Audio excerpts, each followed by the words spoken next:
Welcome to Not Two Reads, an audio library of revolutionary texts.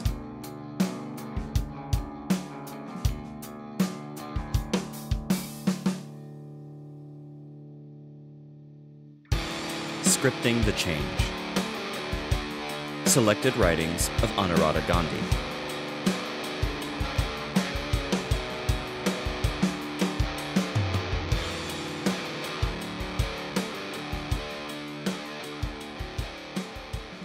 Cultural expression of the Adivasi woman in the revolutionary movement.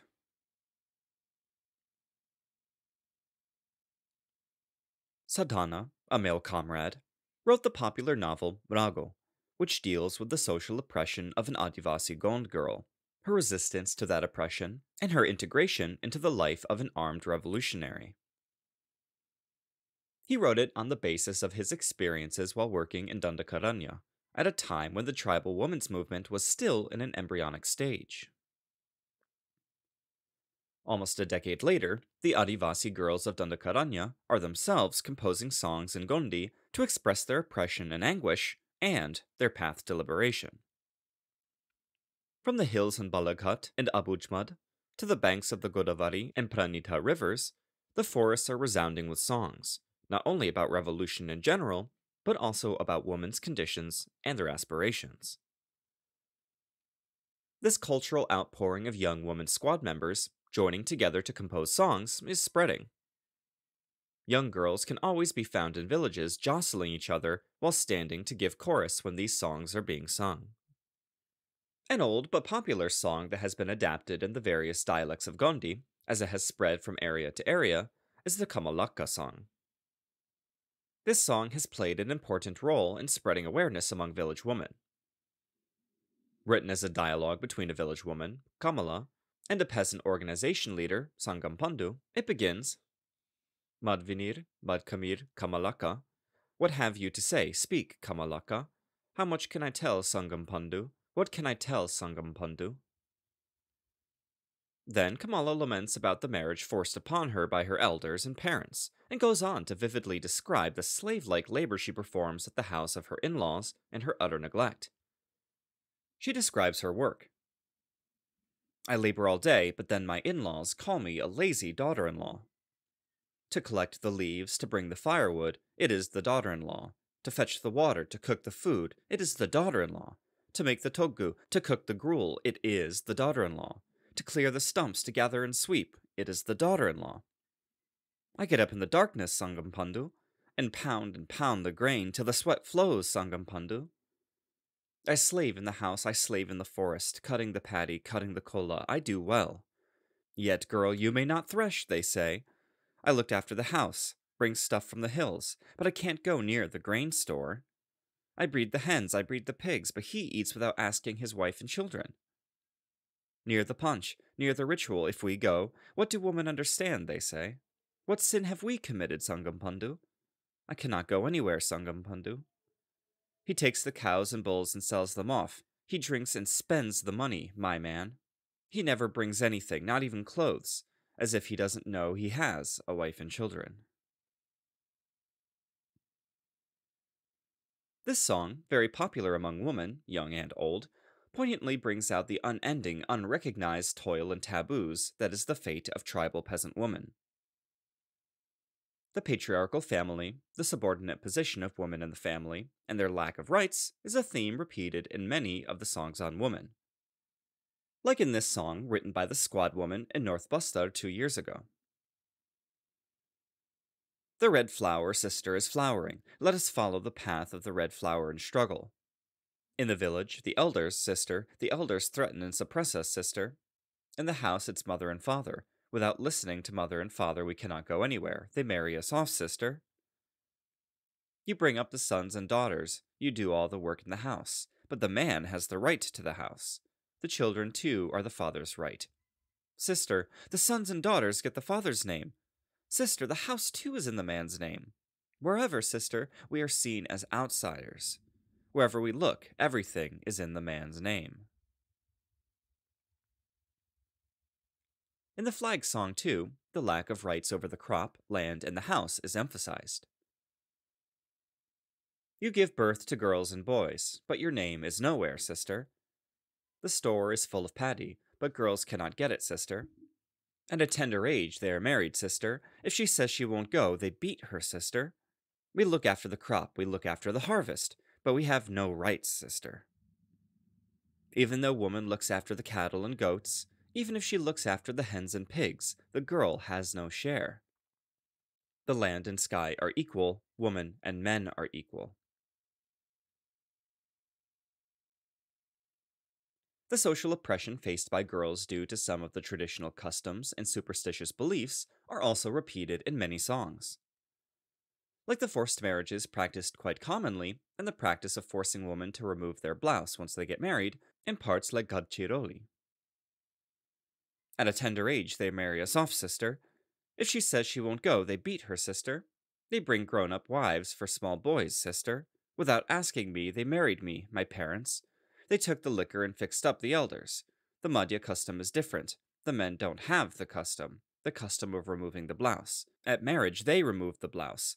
They put haldi and take off the blouse. They make me the daughter-in-law of the Mudkamirs. The feelings of a young girl forced into marriage have been poetically expressed in a song which goes like this. In the darkness of no moon, in the light of full moon, in the deep forest I am alone. I put my foot forward, I take a step backward. Wherever I step, it is dark, brother. Their only daughter, this bright beauty, this beautiful face, they have ruined, brother. They have forcibly married me off, brother. The imagery in the song expresses the depths of despair that young girls feel due to the outmoded customs and practices. In the end, when she realizes that women must organize themselves and struggle to end these conditions, she says, Yes, brother, yes, I have heard your view. I will no longer stay in this darkness. I will go forward towards a red dawn. The songs emerging from the revolutionary women's movement are clear about the way forward towards equality. They reflect what progressive young tribal women view as the only concrete way to achieve their goal of emancipation from social exploitation and oppressive tribal traditions. The path of building a woman's organization and joining the armed struggle, or supporting it to establish a new democratic order. Thus, the flag song ends by saying, The land and sky are equal, women and men are equal. If our troubles have to go, join the struggle, sister. Let us build a red army and win power. Let us build our liberated areas in the world. The Red Flower song ends in this way. Sister in the forests of Dandakaranya, let us take the struggle for new democratic revolution forward. All the people must unite, sister. We have to build up our Raj, power. Hold the red flag in your hand, sister. Let us also join the war, sister. At the same time, songs on other issues concerning women have also been written, sung, and become popular. This one song deals with the atrocities of the police on women and the people's resistance to them. Taking the background of the rape of the nuns in Chabua district of Madhya Pradesh, it strings together a series of incidents. It goes like this. In the rule of this police and the rule of this government, there is no security for sisters. There's fear in the village, there's fear in the forest. The Tehsildar with the eyes of a cheetah, the ruler of Narayanpur, reached Vedmakat and summoned a meeting. Like a cat, he slipped and tried to molest Kamala Didi. The people enraged went to Narayanpur. They took out a procession, did a chakajam. Women of the Christian faith who nursed children, the goons of Chabua district with the lotus symbol. This Congress government is false. They entered within.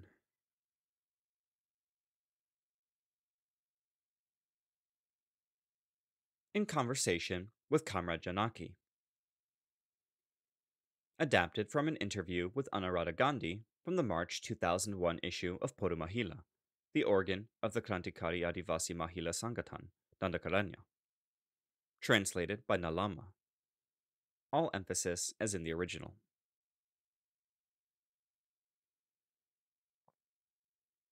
Poru Mahila. Comrade Janaki Would you please first explain to us the nature of the oppression faced by urban women? Janaki. Although all women in India are under feudal, capitalist, imperialist, and patriarchal oppression, it is present in different forms in different areas, i.e., the urban and the rural areas. The working class and the middle class women in urban areas are faced with some specific problems. Firstly, if we look at the problems within the family, even in urban areas, women are oppressed by the feudal culture. Although the oppression of this nature may be less severe, yet the majority of young girls and women are not given the right to take important decisions regarding their lives by the family. Unmarried girls are under pressure to marry men from the same caste and religion according to the decisions of the family. If a girl decides to marry a man of her choice from another caste or religion, she is subjected to severe opposition from the family. Even when a woman wants to work outside the house, she has to take the permission of her father, brother, or husband. Within many traditional communities, women are not allowed to take up jobs. Thus, it becomes inevitable for women to fight even for their economic independence. In addition, since capitalist values have spread widely, man-woman relations have also become commercialized. Dowry and other items, which have to be given to the groom's family before and after the marriage, have become a big problem for the parents. Added to that, it has become common to all communities to harass women for dowry, both physically and mentally. When the worth of a woman's life can be measured in money and gold, then murdering her for its sake is not far behind. This terrible situation can be found in many households in the urban areas nowadays. India is possibly the only country in the world where, especially over the last 25 to 30 years, the new crime of burning brides for dowry has come into vogue. One thing we have to observe is that a section of women belonging to the working class and the middle classes do not get an opportunity to go out and take up jobs. All of their time is spent in housework and working for the family. As a result, they depend on others for their living. Socially, they depend on their husbands. That is why they are unable to do anything independently. There are too many restrictions on them to venture out or step outside the threshold. The women who also take care of their children's education, tuitions, etc., have to work almost like a machine. Their entire life revolves around the husband and the children. The condition of the working class in urban areas is pitiable. The main reason for this is the severity of the problem of homelessness, which forces the poor to set up houses illegally in open places. Many of them build huts on the sides of the road, railway tracks, and sewers, even on top of the sewers. In narrow lanes and on the side of the roads, hundreds of families are currently living by building shanties. There's not even an inch of space to build a bathroom or a place which can be called a veranda. As the towns expand, slums keep proliferating on the sides of the roads, on rocky places, and on the small hills inside the town. They do not have toilets or water facilities. Overcrowded spaces, polluted environments, and a lack of basic amenities. Women members, it is difficult for them to earn 20 rupees. The labor power of poor women is paid very less. They are being exploited a lot, is what I want to say. Lastly, another point is that the influence of imperialist culture is very great on urban women. Urban people are not only influenced by consumerism, but are also victims of it, giving more importance to fashion and beauty products rather than human values. As a result of this imperialist culture, there is an environment of insecurity due to the atrocities and sexual assaults in the urban areas. In urban life, the women suffer from many problems, but there are very few organizations that fight against them at present. Poma. Tell us about the various trends in the women's movement. Janaki. Around the 1980s, there was a spontaneous outburst of the women's movement in many parts of the country, especially in the cities. This movement was an indication of the increasing democratic and anti patriarchal consciousness among women. After the Naxalbari movement had dealt a severe blow to the semi feudal, semi colonial system in India, there was an outburst of working class and students' movements. There was the emergency and the social, economic, and political crises of the ruling classes. The women's movements arose out of this background. Internationally, also, there was the influence of other student and women's movements. Mostly the student, middle class, and professional women participated actively in these movements. Out of these spontaneous democratic movements, many small and big women's organizations also took birth. But in the past 20 years, there have been many changes in the women's movements, their political character, and in these organizations. Later, the women's liberation movement, dependent on the urban middle class woman, split into various political and ideological streams. In the nationality movements, as in the Northeast, especially in the Kashmiri struggle for self determination, the active participation of women has increased considerably. Women are playing a prominent role in exposing the inhuman atrocities of the police and army. Under the leadership of the party, the revolutionary women's movement has developed well in the rural areas, especially in Dandakaranya and North Telangana. Even the BJP and RSS have recognized the strength of women and are paying attention to spreading decadent social values and vicious politics among them. Many of the women who had spontaneously participated in the movements against dowry deaths, sati, and harassment, which drew the attention of the nation towards such problems, had later withdrawn from them. Nonetheless, many among them have gained a name for themselves as researchers and ideologues on women's issues, both in India and abroad. Others have founded voluntary organizations, NGOs. They're receiving funds from international agencies for women's studies programs and for the emancipation of women. But they have a feminist viewpoint and ideology.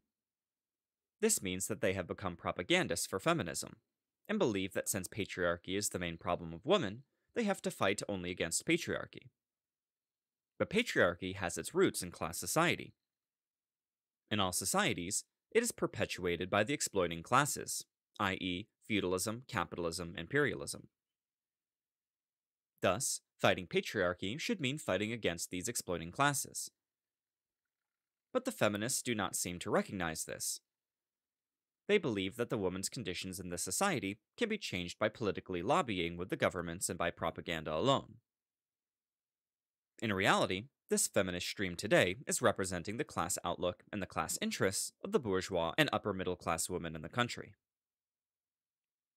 The women's organizations of revisionist parties like the CPI, CPM, and CPIML Liberation are working actively in some cities. They run movements on social and political issues of women. Along with issues of women's oppression, they even take up processions and do dharanas on problems like those of price rise, etc. They are different from the feminist stream because they do not give importance only to struggles against patriarchy. However, they are also completely reformist organizations.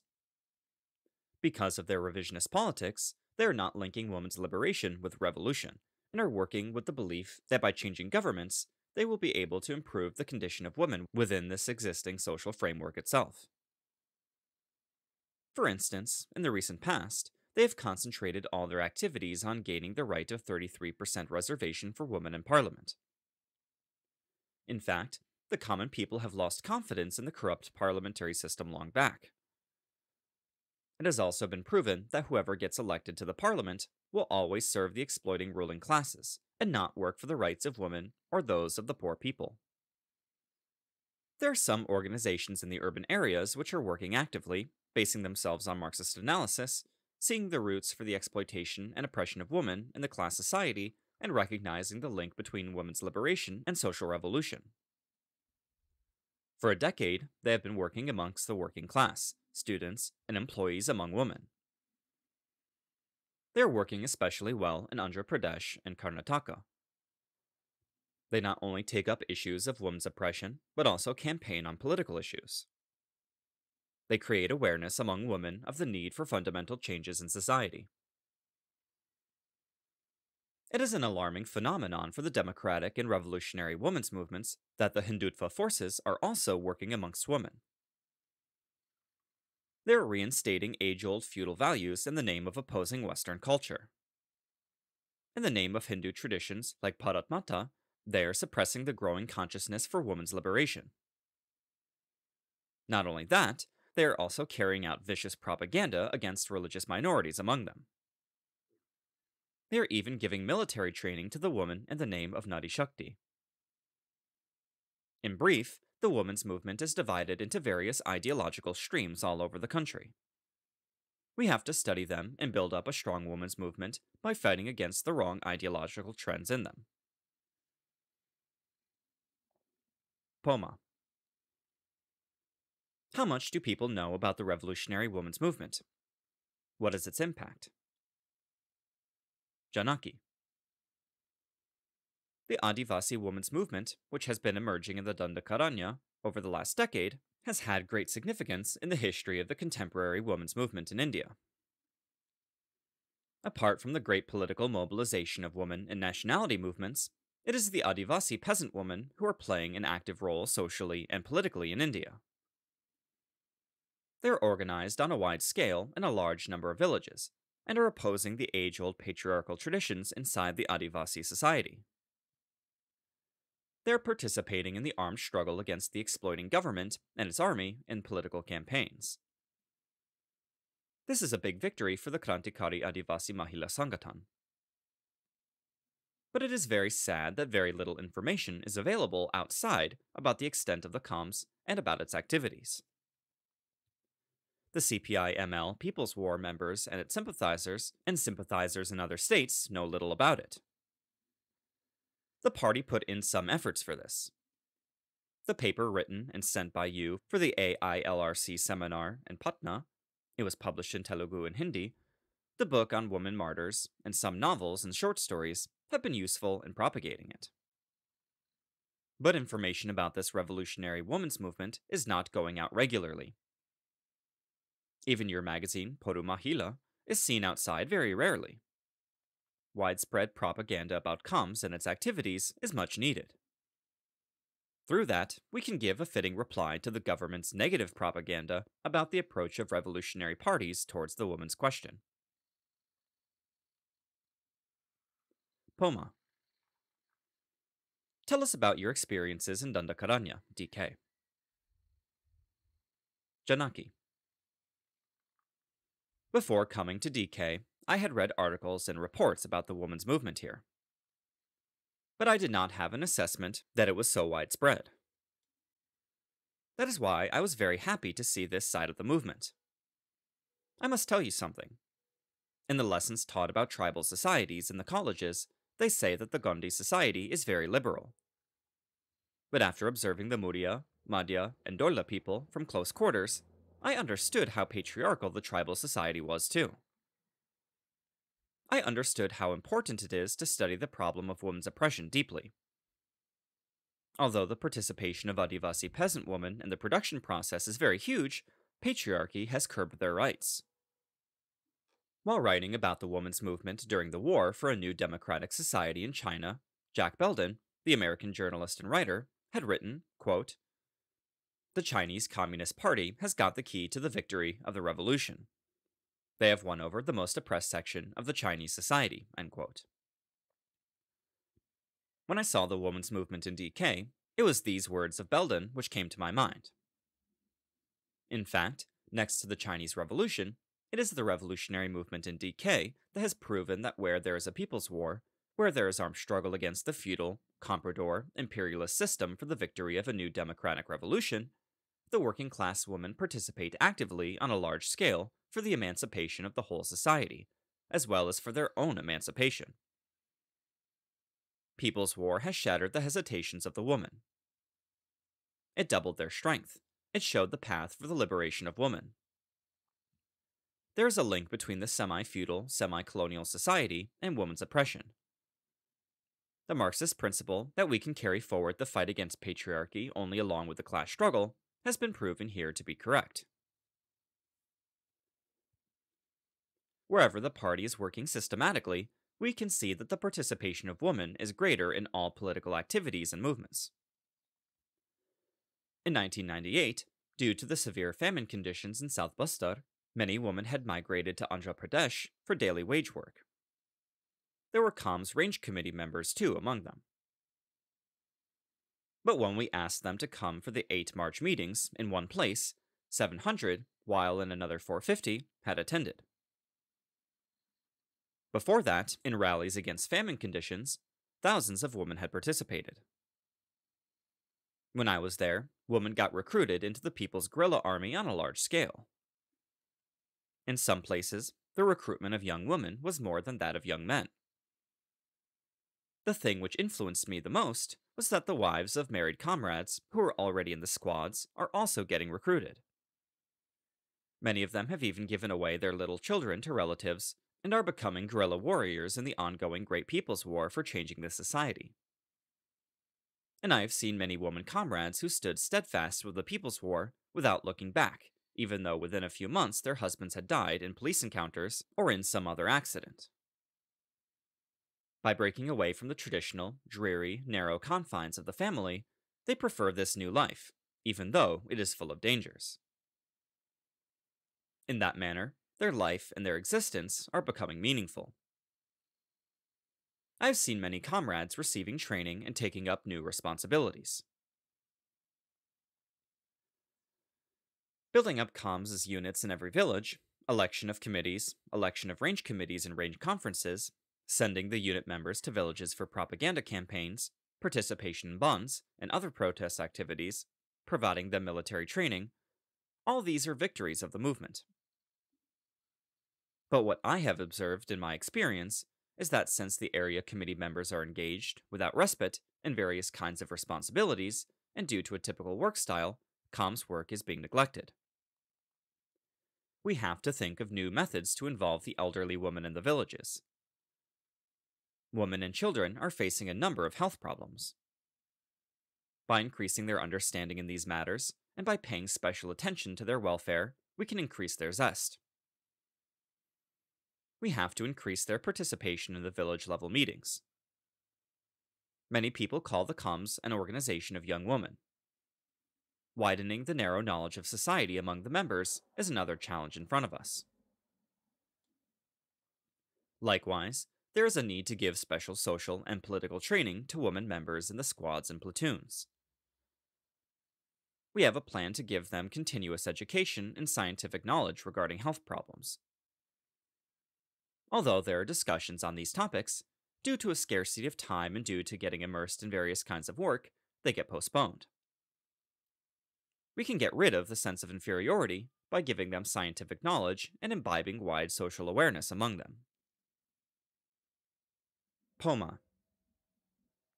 What is your message to the women working in squads and in comms in DK? Janaki. Our Adivasi woman comrades in DK are building a new history today. Although it is the most backward area of the country, it has the first place in the ongoing women's movement in the country.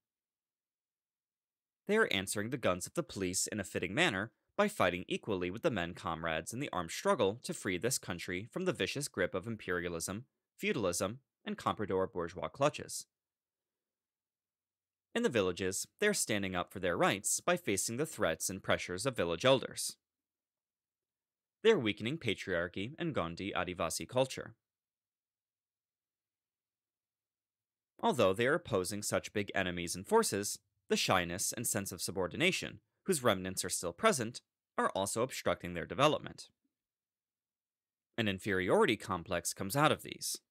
Its roots are very deep. What I want to tell my comms colleagues is that they should increase their self-confidence. They have to fight against the enemy inside them. In the coming days, comms will be facing many big challenges. State repression is already there. Apart from that, the government will try to keep the Adivasi society and culture in backwardness with the help of village elders and through Adivasi leaders. It will become necessary for the comms to face them politically. Likewise, the Com should keep itself ready to put forward its understanding regarding true liberation of women by intervention in the women's movement, which is going on in the form of various streams in the country. To face all these challenges, our women comrades should attain political and ideological maturity and have self-confidence.